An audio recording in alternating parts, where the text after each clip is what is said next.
Gloria, at the festival, you worked for the Independent Research Service. That's right. Well, exactly when did your own association with the CIA start, and in what fashion? Did they come to you, or did you go to them?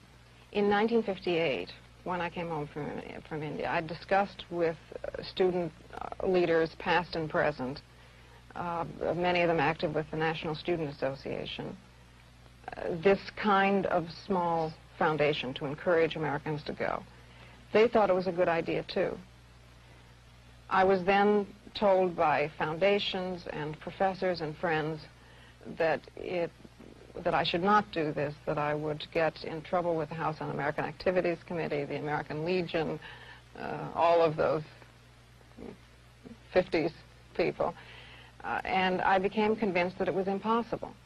It was at that point that the student leaders said to me that they had in the past received funds for international programs from the CIA, and that they felt that this was important and could also be partly funded by the CIA. Well, I mean, did you feel that you really tried? I mean, did you go around to all of the wealthy private foundations, wealthy private people, and explain your point of view, and explain why you felt it was important that the United States be represented at these things in a certain way? What did they tell you?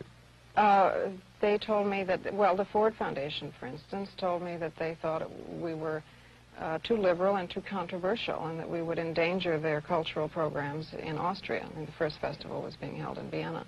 It was not encouraging at all, and the private individuals to whom I went often had particular points of view to put forward, which would have been much, much more restricting than the CIA funds were, which were free. I mean, no one was told what to say.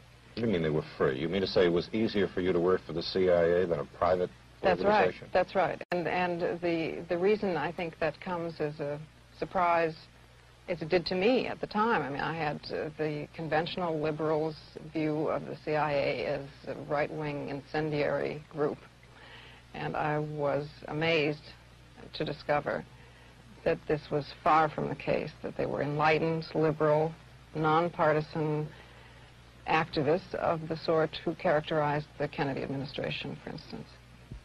You have not been working now for the CIA since 1962. You still criticize. You were down recently in Washington? Yes, when the story broke that I had once been, that I had for 4 years been a Central Intelligence agent, I was demonstrating outside the Pentagon underneath Mr. McNamara's office against bombing in Vietnam. And this didn't precisely fit with the image of a CIA agent, but then neither does the CIA.